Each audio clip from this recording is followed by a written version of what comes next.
Olá, eu sou a Raquel do Histórias que Ouvem e hoje eu vim trazer para vocês as minhas fantasias favoritas da vida. Bom, vou começar então com a minha fantasia que eu li logo após de Harry Potter.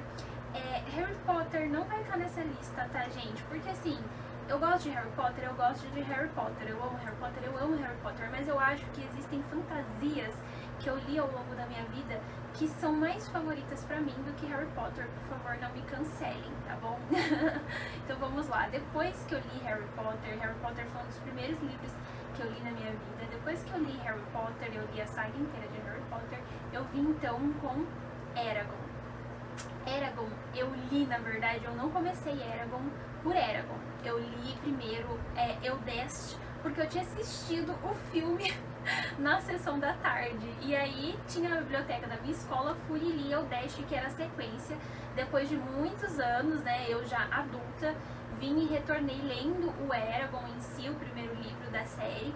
E, enfim, Eragon é assim, nostálgico, Eragon é algo que me traz uma sensação assim tão gostosa de infância, de felicidade, de falta de preocupação com muitas coisas. Eragon, cara, Eragon ele traz um sentimento de conforto, um sentimento de quentinho no coração, não consigo explicar. Aqui a gente vai acompanhar então o Eragon, né?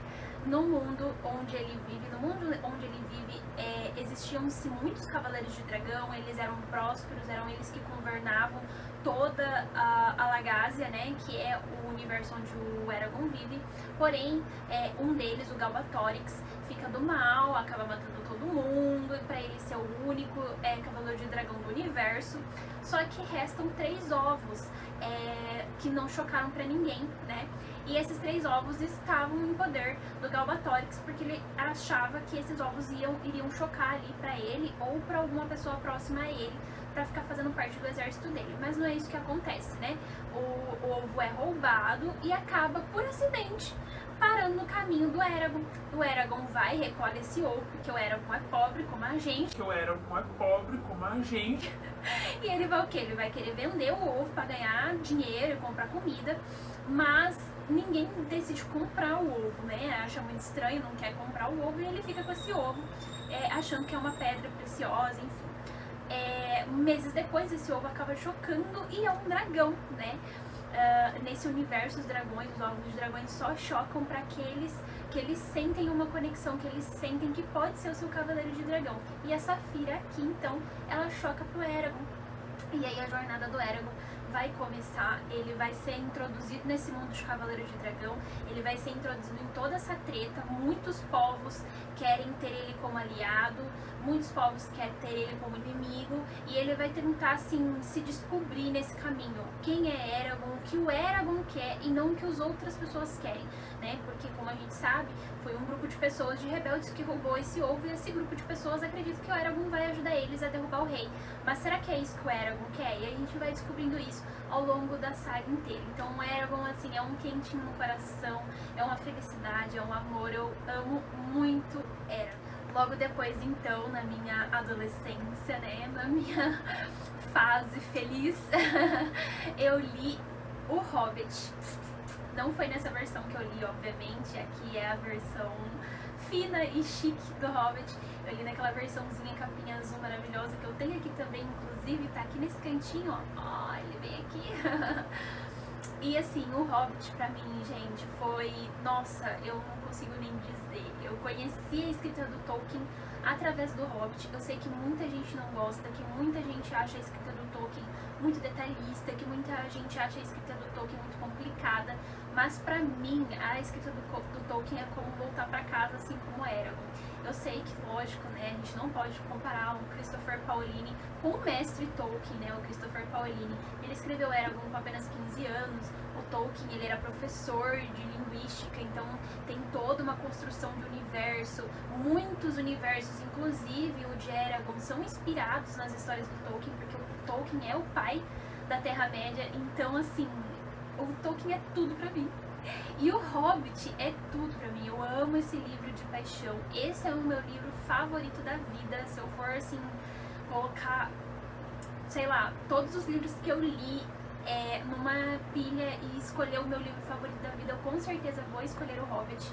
O Hobbit, ele veio pra mim, eu época da minha vida muito conturbada e assim, sei lá, eu amo ele de paixão. Eu me introduzi na história de uma forma tão intensa, né? Eu realmente viajei junto com os anões. Eu conquistei Erebor de volta junto com eles, a Montanha Solitária. Eu passei por todos os perrengues junto com eles. Eu me desesperei quando o Gandalf foi embora junto com eles. Enfim, o Hobbit é incrível. Então a gente vai acompanhar aqui no Hobbit a viagem de 14 pessoas, né, bem distintas entre si. Na verdade é um grupo de anões que pretende retornar para casa deles, né, uma montanha que eles chamam de a Montanha Solitária. Essa montanha tinha muito ouro e um dragão acabou se apossando dessa montanha porque dragões gostam de ouro e expulsou todos os anões de lá.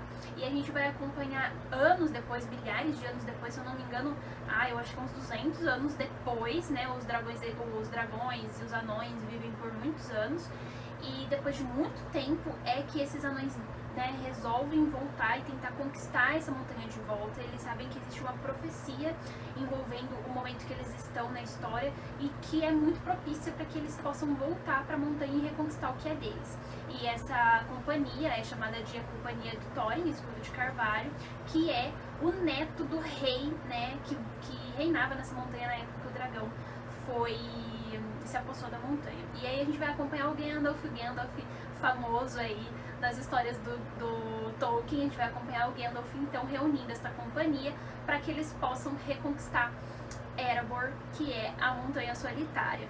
O Gandalf então decide levar e escolher o 14º membro da companhia, que é um Hobbit.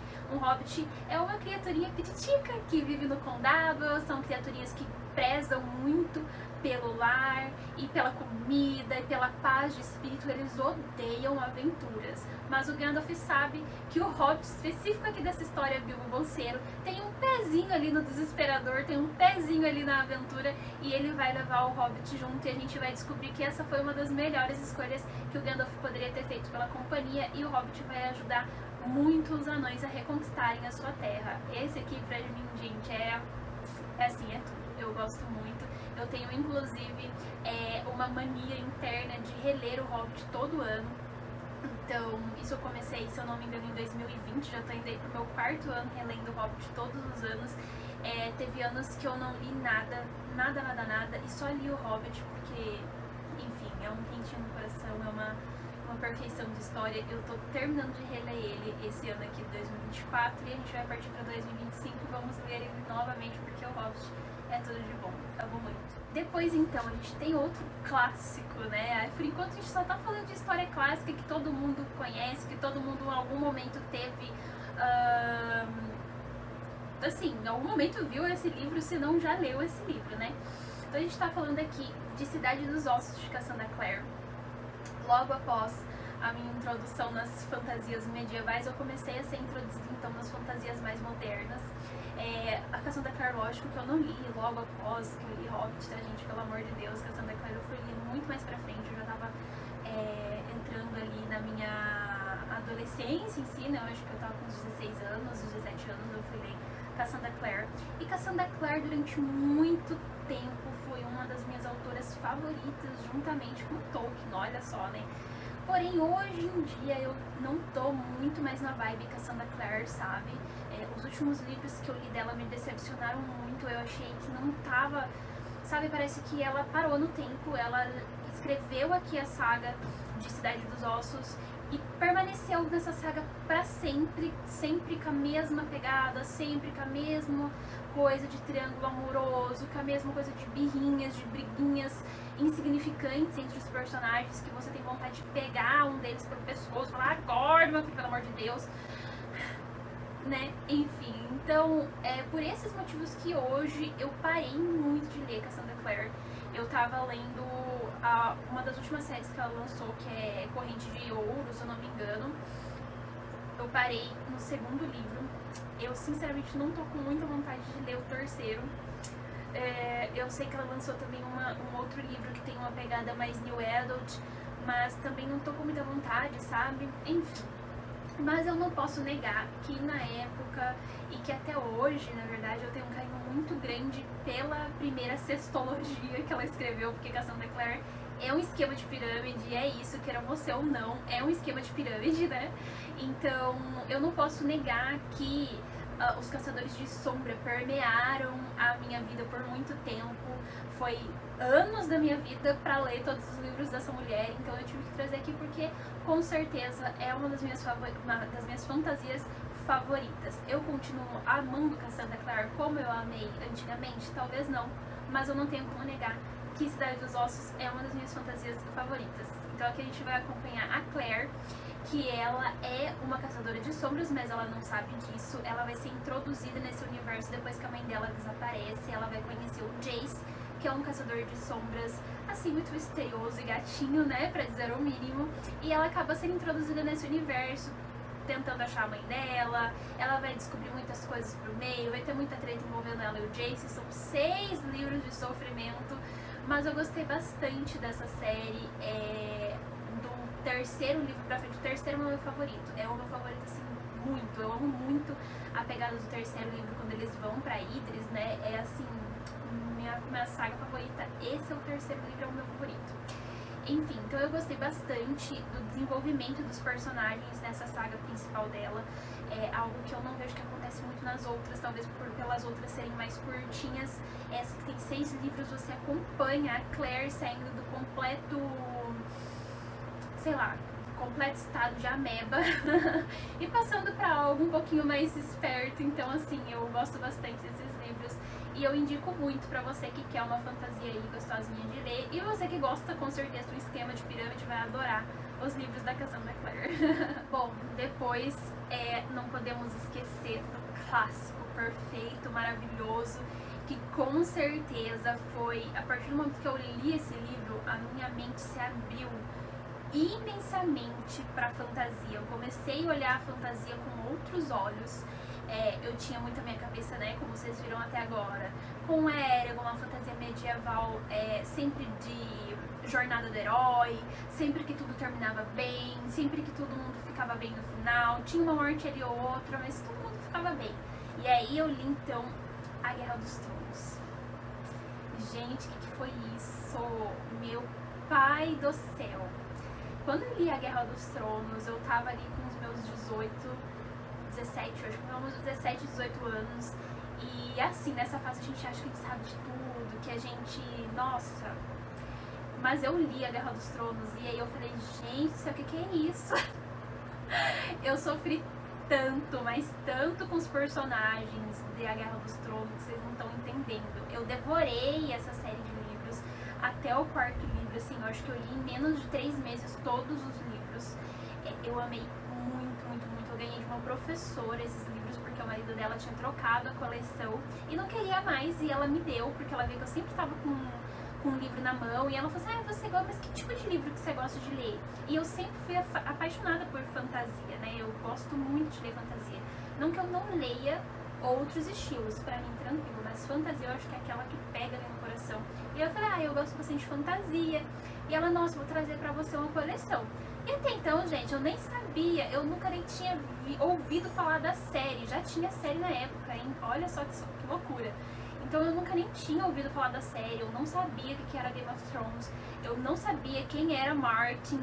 Gente, a minha vida, assim, tava no completo obscuro sem o Martin. E foi aí que ele entrou na minha vida. E eu comecei a ficar completamente fissurada no mundo de Game of Thrones. Eu comecei a ficar completamente fissurada nos 7 reinos, em tudo que envolve os 7 reinos. Eu fiquei obcecada, sabe? Eu tinha uma obsessão, sabe? 99% do tempo eu falava sobre Guerra dos Tronos e os outros 1% eu pedia pra alguém falar pra que eu pudesse falar também. Então, assim, foi perfeito. E esse livro é bem legal porque eu senti que ele me aproximou muito da minha mãe. Eu sempre contava as histórias que eu lia pra minha mãe, mas eu acho que esse livro, ele me aproximou muito dela, por incrível que pareça, né? Apesar de ser um livro, assim, meio pesado pra se conversar com a mãe, mas eu sempre lia esse livro e falava, mãe, a senhora não sabe o que tá acontecendo com... Até esqueci o nome do personagem, misericórdia. Mãe, a senhora não sabe o que tá acontecendo com a Cersei. mãe, a senhora não sabe o que tá acontecendo com o Eddard. Mãe, a Catelyn, ela não gosta do Jon Snow, sabe? Sabe? Foi uma loucura. E aí a minha mãe, ela tava passeando no centro e ela viu a série de Game of Thrones. Ela falou, nossa, parece muito com o livro que a minha filha fala, não sei o que, ela levou pra gente assistir, gente. E é isso, esse livro me aproximou muito da minha família na época. A gente sempre foi muito aberto com isso, com histórias, enfim, e eu gostava muito de contar pra ela. E eu senti que esse livro, assim, enfim, além de ter essa questão da história que eu gostava bastante, também me aproximou muito da minha mãe, que a gente sempre ficava assim, trocando teorias, a gente ficava odiando o autor juntas por ter matado os personagens favoritos que a gente gostava. Enfim, esse livro é perfeito e eu indico super. Eu não vou nem fazer um resumo dele, que vocês já estão cansados de saber sobre a Guerra dos Tronos, não tenho nem como resumir pra vocês, que são tantos personagens, tantos enredos e tantas tramas entrelaçadas, que enfim, é isso. Vocês conhecem, se não conhecem, vocês vão conhecer em algum momento da vida de vocês, tá bom? Um beijo. E aí, né, depois que o divo Martin entrou na minha vida, eu não podia, que eu falei, eu estava obcecada pela escrita dele, eu estava obcecada pelos livros dele, eu queria muito conhecer tudo que esse homem tinha escrito na vida dele. E aí eu li Wild Cards, que também é uma das minhas fantasias favoritas do universo. Nós sabemos que aqui a autoria não é exclusiva do Martin, né? Na verdade, são vários autores. Wild Cards, na verdade, era um RPG que o Martin jogava com outros autores e eles foram criando esses personagens e essa história, e o Martin decidiu escrever esse RPG e ele escreveu Wild Cards. Wild Cards eu não terminei, até porque são muitos livros e nem todos eles vieram pro Brasil. Eu li até o segundo livro, comecinho do terceiro, se eu não estou enganada. Eu gosto bastante da história e eu gosto de como ela tem um salto no futuro sem fazer com que a gente se desinteresse pelos personagens, né? Geralmente os personagens são sempre, eu tô dizendo assim, de outras fantasias, né? Os personagens são sempre personagens novinhos, que estão ali protagonizando a sua história de herói, e o Wild Cards não é sobre isso, não é sobre o personagem em si, é sobre o mundo, o universo e como esses personagens contribuem para a mudança dele. O Wild Cards faz com que você se apegue à história sem se apegar tanto aos personagens, né? Assim como Game of Thrones, você se apega à história dos Sete Reinos sem se apegar demais aos personagens, porque você sabe que o louco pode matar eles a qualquer momento, né? Enfim, então o Wild Cards foi um sentimento muito parecido. Faz com que você goste da história dos personagens sem necessariamente gostar do momento em que eles estão. Então eles começam ali sempre com como tudo aconteceu, como que o vírus se espalhou, e depois vai 50, 60 anos no futuro, e aí você reencontra esses personagens, é bem legal, eu gosto bastante. Aqui a gente vai acompanhar então a história de vários personagens envolvidos num vírus, né? Acaba que um ataque terrorista espalha um vírus por todos os Estados Unidos, onde as pessoas se tornam o Coringa. Por quê? Porque as pessoas elas acabam tendo transformações genéticas por conta desse vírus que estourou no ar, e elas acabam adquirindo poderes. Aqueles que ganham poderes legais, como voar, como raio laser, como essas coisas que a gente já conhece de heróis, acabam sendo chamados de As, e aqueles que ganham poderes meio nada a ver, tipo uma gosma, uma pessoa que fica que nem um passarinho, algo nesse sentido, acabam sendo chamados de Coringas. Então a gente vai acompanhar esses personagens ganhando esses poderes e também o futuro dessa nação conforme os personagens vão evoluindo na história. Eu gosto bastante de Wild Cards, eu espero que se você optar por ler, goste também. Bom, e agora trazendo uma das últimas fantasias que eu li, na verdade é a penúltima, né? Agora eu estou lendo Sonho e Pesadelo, que é uma romantasia. Então uma fantasia mesmo, Jornada de Herói. A última que eu li fantasia Jornada de Herói é aqui, ó, Ordem Vermelha. Gente, o tanto que eu panfletei, ó, eu amo esse livro, olha o tanto que eu marquei isso aqui. O tanto que eu panfletei esse livro nas minhas redes sociais, o tanto que eu panfletei esse livro aqui no canal, o tanto que eu panfletei esse livro com os meus amigos, com as pessoas próximas de mim, vocês não têm ideia. Esse livro é incrível, incrível, incrível, incrível. Eu tive o prazer de conhecer pessoalmente Felipe Castilho. é uma pessoa incrível, um autor queridíssimo. Ele foi super bondoso comigo. Eu mandei uma mensagem pra ele, fui na Bienal esse ano, e eu perguntei se ele estaria lá e se ele poderia autografar o meu livro, e ele foi um fofo. Ele falou, não, a gente marca, a gente se encontra, eu autografo sim. E assim, gente, foi muito melhor do que eu esperava, porque eu pude conversar com a mente incrível que criou esse livro. Eu pude falar sobre os personagens que ele criou, eu pude debater sobre o universo que ele criou, sobre o poleiro, sobre como esse universo conversa com a nossa realidade. E assim, foi incrível pra mim. Eu acho que foi um dos melhores dias da minha vida. Meu marido que não escute isso, mas foi um dos melhores dias da minha vida conhecer não só ele, como outro autor queridíssimo também pra mim, que é o Pablo Zorzi, dos livros de suspense que eu li ultimamente, de thrillers.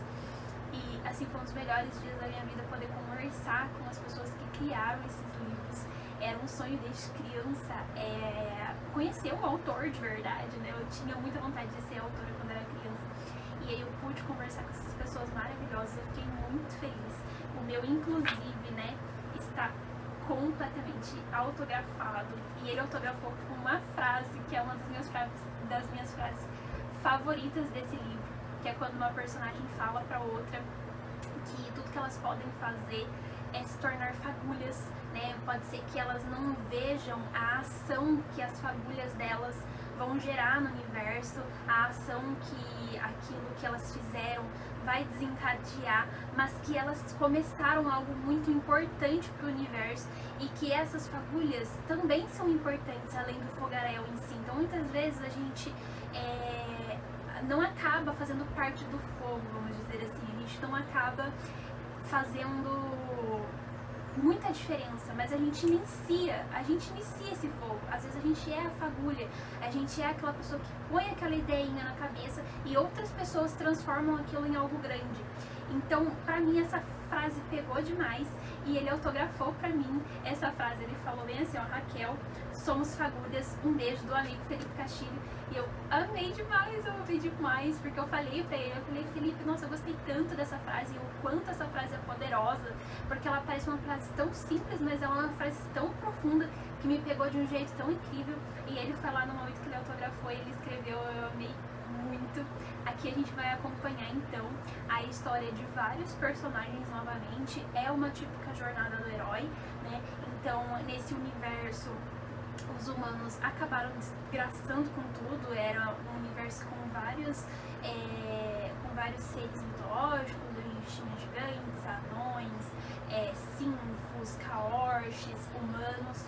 E aquele primeiro livro a gente vai aprender então que esses humanos acabaram incitando a guerra entre as outras raças e os deuses ficaram muito chateados com isso e acabaram ali, né, com as guerras, enfim.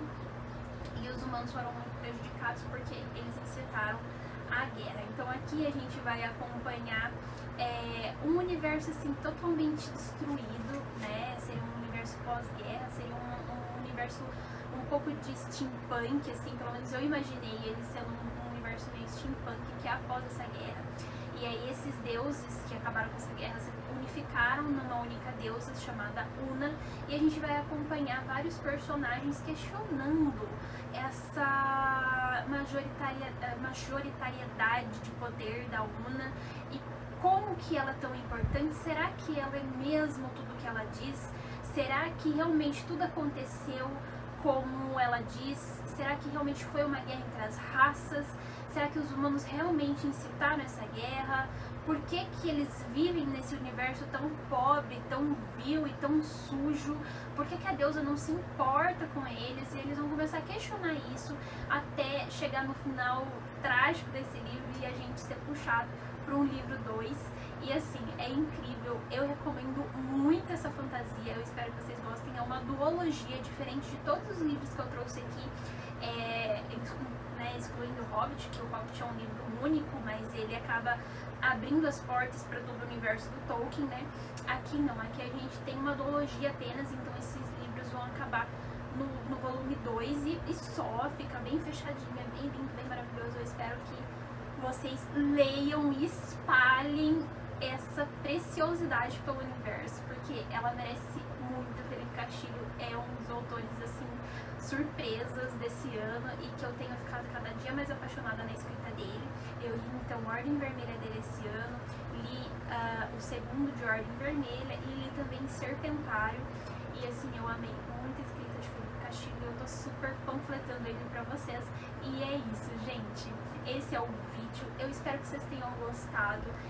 Se você gostou, não esquece, por favor, de deixar o like pra mim, deixa seu comentário, me fala quais que são as suas fantasias favoritas. Se eu deixei alguma aqui de fora que você ama de paixão, me fala, que eu vou querer ler e trazer aqui também uma resenha pra vocês. E é isso, se você ler alguma dessas fantasias que eu falei, se pra você essas fantasias são tão incríveis quanto elas são pra mim, me deixa aí nos comentários. E é isso, beijão e até o próximo vídeo.